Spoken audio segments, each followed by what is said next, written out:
Disclaimer, none of my videos in any way signify this is what you have to do, should do, or could really even be a good idea. We just show what we do and how we do it. And if you want to do it our way, that's fine. If you don't, nothing implies that you have to or it's even the right way to do it. So on that, let's hit that intro.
So this is pretty much, I threw this beginning part in here because it was just showing me plowing with my half ton like I used to.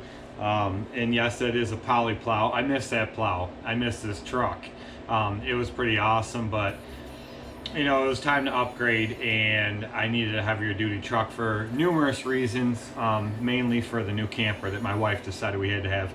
But I like to throw this part in here because I got so much backlash on that video that I had made about plowing with half-ton trucks. I mean, I had a guy tell me you couldn't do it, and I said watch the video, and he said I did watch the video, it can't be done. And I'm like, it shows all the footage right here. What do you mean it can't be done? I mean, there's video proof right here. He goes, you edited that somehow and blah blah, this and that, and it blew my mind. So my last comment to him was, millions come out in the shot and you were the fastest to the egg? I find that hard to believe, but whatever. So he stopped after that. But anyway, this video is about route density. I get so many people that ask me all the time. Now, I've said it numerous times that I've gotten rid of all the bigger parking lots I used to do. This was definitely one of them. And it wasn't because of the size of them, it was because of where they were at in location to where I am. The biggest thing with route density is you want to keep it as close as you can. That's the whole point of it. It's the same thing with mowing. You want to keep them, as many of your accounts, as close together as you possibly can, and keep them as close to your location, your shop, your house, wherever you're leaving from, to make it as efficient as possible. Especially if you're a solo guy. Now, if you're a big business and you have a bunch of trucks going out and stuff, then that's different. But for a solo guy, which is what this is for, and I have, okay, I'll just give you my numbers real quick, is I have one parking lot, it's a small parking lot, you guys have seen it in many videos, and I have 52 driveways. Now, out of those 52 driveways, not one of them is more than, I think the furthest one is maybe 6 miles from my house, but I'd say almost 40 to 43 of them roughly are all within 3 miles of my house. In a lot of cases, I'll pull onto a street, and the largest chunk that I have 9 driveways on one street. They're just bam, bam, bam, one after the next. Some of them you're seeing right here in this area. And I'll just hit a whole bunch of them. And then I'll go like a block, maybe 2 blocks over, and I'll hit 4 or 5 in a row again. And that's how I do it. And so I live just outside of the village, and I'll leave my house and I'll go into the village, and I'll spend probably 2 hours just in that village plowing over 30 driveways.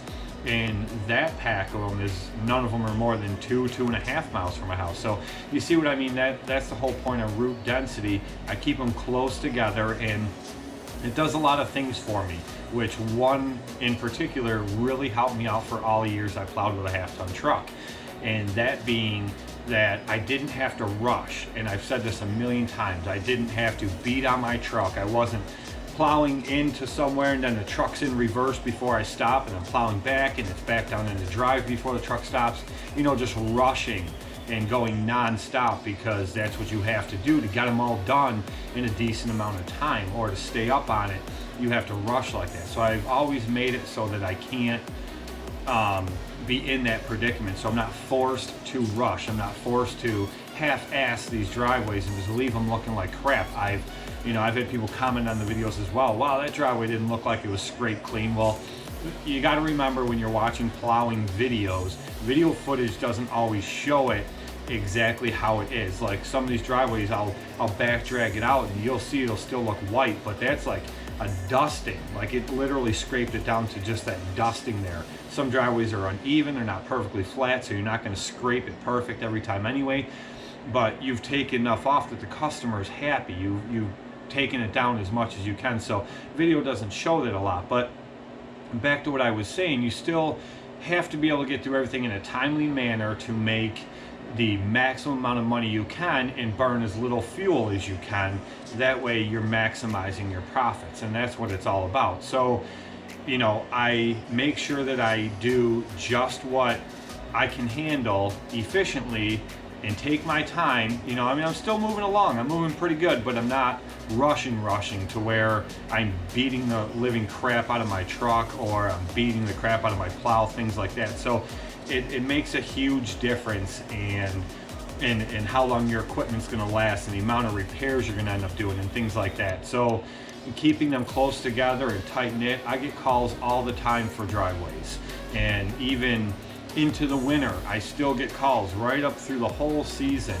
Either their plow guys didn't show up, or they thought that they'd be able to handle it shoveling it, or their snowblower crapped out, or whatever the circumstance may be. I get calls all the time, and unless they're right next to or like within a few houses of ones that I already do, I don't take them. I send them to somebody else. Usually I'll send them to Ryan or to whoever. I'll just send them to somebody else, because it's not worth it to me to take on more that are further out than I want to go, to where I got to drive all this distance before I go and plow one driveway. I used to do that a lot. I drive 4 or 5 miles to plow one driveway, or maybe 2 of them, and then 4 or 5 miles back to plow the next couple driveways. That was just stupid.